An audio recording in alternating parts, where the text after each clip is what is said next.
মোহাম্মদ ইউনূস ক্ষমতা পেয়ে দেখি ভালোই খুশিতে জীবন মনে হয় কাটতেছে। প্রতিশোধের আগুন নিভাচ্ছ না? ছাত্রদের লেলিয়ে দিয়ে আমাকে কোটার কথা বলে আমার পদত্যাগ করলা, বেঈমান কোথাকার। দেখুন, আপনি একটু ভদ্র ভাষায় কথা বলবেন। ছাত্রদের লেলানোর কাজ আমার ছিল না, আর ছাত্রকে লেলিয়ে দেওয়া হয় নাই। আপনি যখন প্রথম রংপুরে একজন মানুষকে হত্যা করেন, তারপর থেকে এই আন্দোলন আরো গভীর হয়। এখন তো ক্ষমতায় আছো, তুমি কি চুরি করবা না? আমি কি একাই চুরি করতাম? আমি কি একাই দুর্নীতি করতাম? এখন তো তুমিও দুর্নীতি করবা। আগে থেকেই তুমি বিদেশে টাকা পাচার করো, এগুলো তো আমি আগেই ফ্লাশ করে দিয়েছিলাম প্রেসের কাছে। দেখুন, ভদ্র ভাষায় কথা বলুন। যদি ভদ্র ঘরের সন্তান হতেন তাহলে এই ধরনের কথা বলতেন না। সবচেয়ে বড় কথা, আপনি মিথ্যা কথা বলতে একটু দ্বিধাবোধ করেন না। অভিনয়টা না হয় বাদে দিলাম।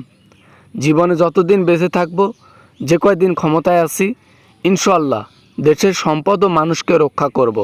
এটা করতে যা করা লাগে ইনশাল্লাহ সেটাই করব আমি। ছাত্ররা এত বড় ধোকা দিল, তো কোটার কথা বলে আমার পদত্যাগ করে দিল না? খুব ভালো করছে, খুব ভালো করছে। এখন বাংলাদেশের মধ্যে খুন খারাপি চলতেছে, বাড়ি ঘরদুর ভাঙচুর চলতেছে। কোথায় গেল সেই বাংলাদেশের শান্তি? আমি তো এখন নাই। আপনি নাই তো কি হয়েছে? পূর্বে যারা খারাপ কাজ করেছে, পূর্বে যারা মানুষ হত্যা করেছে, পূর্বে যারা ছাত্র হত্যা করেছে, তাদের বিচার তো জনগণই করবে। প্রশাসনের হাতে তুলে দিলে সঠিক শাস্তি হবে না, সে জান ফিরে আসবে না। তাই জানের বদলে জান দিতে হবে। ইসলামের আইন মানতেই তো হবে। এত ইসলাম ইসলাম করিও না। ইসলামকে দেখতে পারি না, মুসলমানদের দেখতে পারি না। আমি মনে মনে হিন্দু ছিলাম, আমি হিন্দুই থাকবো। আমার লাশ পুড়িয়ে দেওয়া হবে। আমি মুসলমান থেকে বিচ্ছিন্ন হয়ে হিন্দু হব, হিন্দু ধর্ম গ্রহণ করব। বাংলাদেশের মানুষ কখনোই আপনাকে মুসলিম ভাবে নাই। আর মুসলিম ভাবে নাই এই জন্য আপনি যত যাবতীয় যে খারাপ কাজগুলো করেন, এগুলো সব ইসলাম বিরোধী। এই জন্য আপনাকে মানুষ কখনো ইসলামী ব্যক্তি মনে করে নাই। আর রইল আমাকে টাকা চুরির কথা বলতেছেন, কোনো প্রমাণ নাই আপনার কাছে যে আমি বিদেশে টাকা পাচার করছি।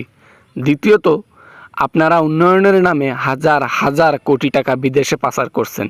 এটার সঠিক প্রমাণও আছে, ডকুমেন্টও আছে। এখন আমাকে এই কথা বলার সাহস তো পাবা আমার ক্ষমতা নাই বলে। এখন সাধারণ পাবলিক, ক্ষমতা এখন তোমার হাতে। তত্ত্বাবধায়ক সরকার তোমাকে বানাইছে। 6 লোককে যদি আমরা খুন করে ফেলতাম, ওটাই ভালো হতো, তাহলে ভালো হতো।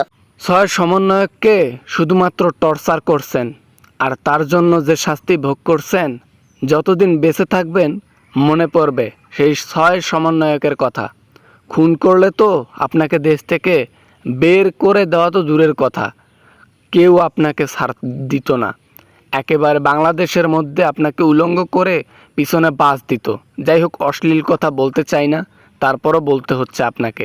বেশি কথা বলতে চাই না। আপনি আর কখনো বিব্রত বোধ মনে করবেন না। আপনি আপনার মতো থাকুন, দেশকে দেশের মতো থাকতে দিন। আমাদেরকে বিভ্রান্তমূলক কথা বলে বিরক্ত করবেন না। ঠিক আছে? ভালো থাকেন।